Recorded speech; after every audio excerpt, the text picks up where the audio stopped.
Hey everyone, it's Brent again. I am doing an update on the hydroponics in the greenhouse. And coming in, you'll see that things have changed a little bit since the last video. I've got a jungle in here. Man, I am impressed. And I've got some good news in several areas, and I'll go over that as we go. The temperature in the solution is a little warmer than I'd like today. I think it was, if I remember right, in this particular one it was like 78 or 80. I checked it earlier. It's warmer today than it was yesterday when I calculated 72 or 74 in it. But still, I'm probably going to have to try to find some solutions to get it a little cooler. My thoughts on that are that, well, let me show you something first, I guess. We'll get to, I'm sitting down here. We'll get to, man, it's going to be hard to do.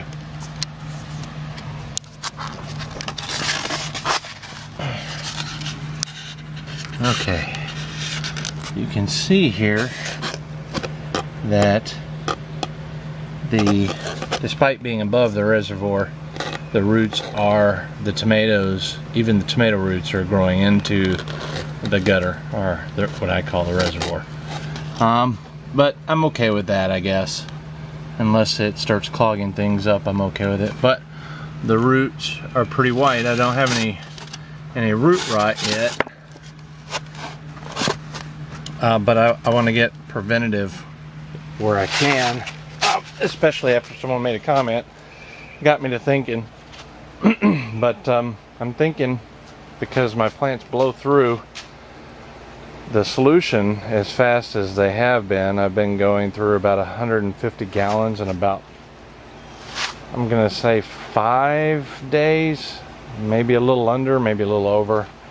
I'm not quite sure exactly how often it is, but the thing is, I think the roots are getting somewhat protected from the chlorine from the city water. Now, I checked the ppm on the chlorine from the city, and my base straight out of the tap is 50 ppm, and that's pretty darn good from some of my reading.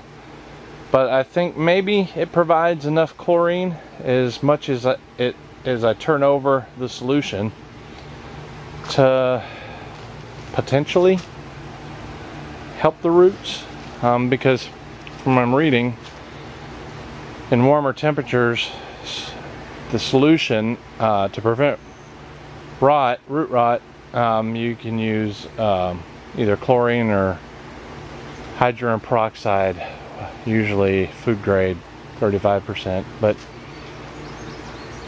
right now I don't have issues. Anyway, I've already done a video on this, the vertical portion of my platform. And let's talk about some of the growth now. This is my sun gold, and it is setting fruit everywhere. Lots and lots of flowers, lots of fruit set.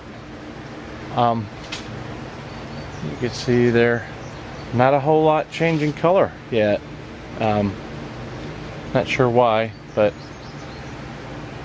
anyway, it still looks like it's doing well. It's still setting fruit. We've got here, I'm almost sure this is a brandy boy, and there's some nice tomatoes on it. Really nice growth on it. Big beef, and these looks like another brandy boy here. Yep, I just checked that. That's another brandy boy. We've got tomato set. So most on this row are the hybrids. I'm sure that this one is, oh no, this one is an heirloom called the pineapple. Sound like I'm repeating myself from the other video, doesn't it? Well, also in this first, oh well, actually this is the second, but I've got the pak choi and the lettuce, and I've tasted the lettuce in one of the other platforms and it is not bitter, which is very surprising to me. So I'm hoping the pak choi is equally as good. I'll let you know. One of the things that I am beyond belief in is this eggplant. This eggplant is a tree. I've never seen an eggplant this bushed, this big, and they are starting to set. The blooms are setting. There's two, and there's flowers everywhere in this. This one's fat, so that one's gonna set. And I pollinated it like I do the tomatoes with the electric toothbrush, and it throws pollen down. So I'm almost sure that this is going to be an eggplant producing machine. And so am I growing plants in this thing, or am I growing trees? I'm not sure. With that, we'll transition to my next wonder here, and that's what it is. This is a California Wonder bell pepper, and look at the size of that bell pepper. It hadn't started changing yet. I got set everywhere on this thing. Crazy. And this is the first year I've never had a bell pepper produce like that before. So that's a testament to the hydroponics, obviously. On this particular row, let's see what we got here. These are heirlooms. Yep, these are heirlooms, and my concern on the last video was they weren't producing any fruit. And so I might have mentioned and was thinking at that time that heirlooms just are not made for greenhouse growing. And that is not the case. That is simply not the case.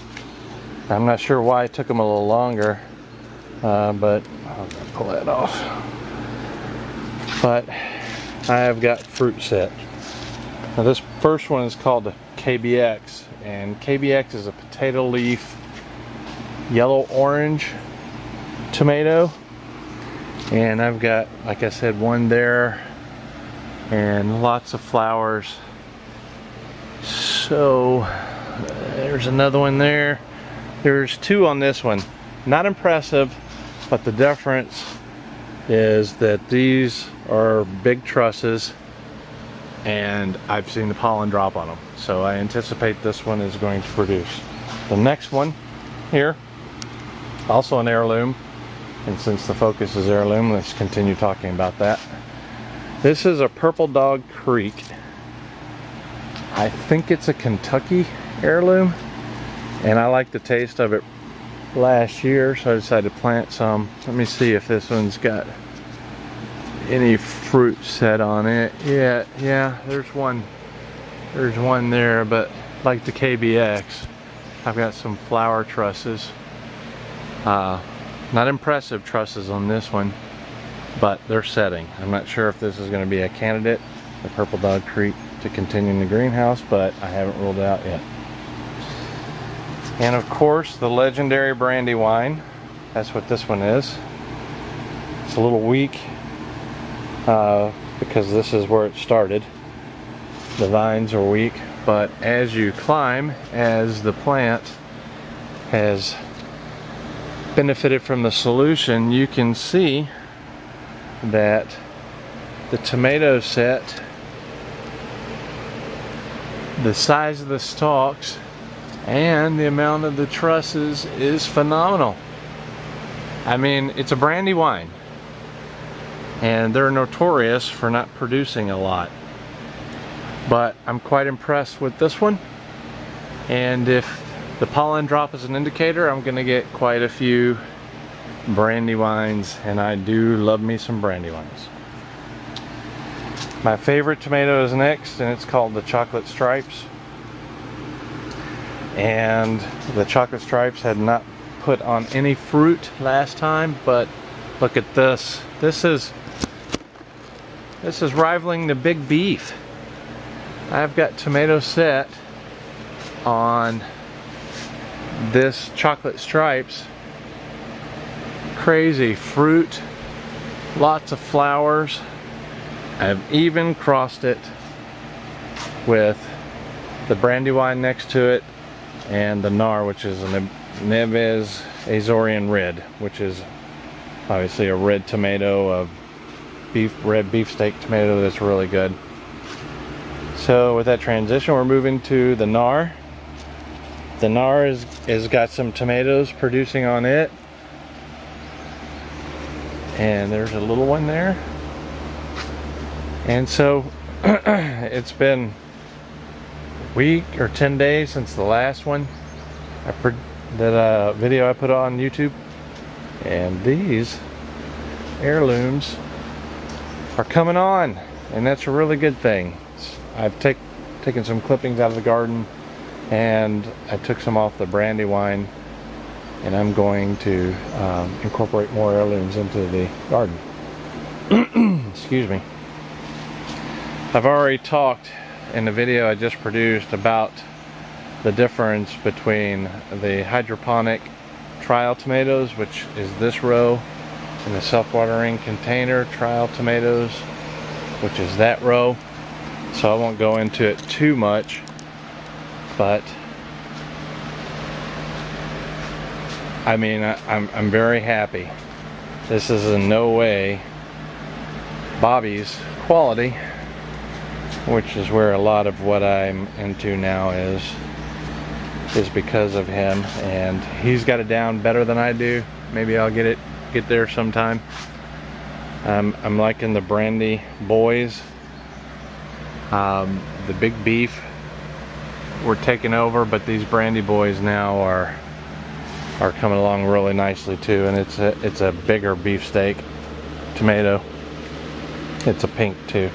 It's supposed to be a hybrid version of the brandy wine, hence the name Brandy Boy. But we'll see what it takes like. I have not had one yet. I've got a pink one in the house that needs to ripen another day or two, and we'll go from there. Now that's pretty much it for the hydroponic part of it. The rest I've already talked about, the self-watering containers and the beans. So this is an update. Some things I'm really impressed with are the pepper production, the eggplant production. Those are 2 trees, and I'm just absolutely stunned. The quality of the tomatoes, the color of the tomatoes, the size and production of the tomatoes are really good for me. It's making it really difficult for me to get out in the garden plot because I spend a lot of my time in here doing stuff. So that's it for this update.